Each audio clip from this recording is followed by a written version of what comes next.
tikrai viskas mūsų gyvenime labai keičiasi, sutiksi su tuo.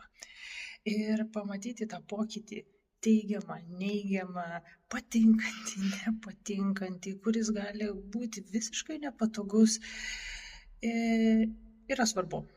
Ir ką pamačiau, įžvelgiau ir ką su tuo darau.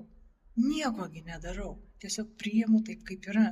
Ir tai, šita savybė, tai yra iš tiesų mąstysena, fluxus mąstysena, flux mindset, kuri leidžia prisitaikyti.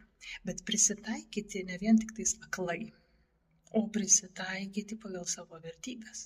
Jeigu mano vertybė yra mano laikas, yra man svarbus, tai, kas vyksta aplinkui, mane įpareigoja turėti ribas tam, kad aš galėčiau naudotis savo laiką, kaip man yra geriausia, ir būti lankščiai.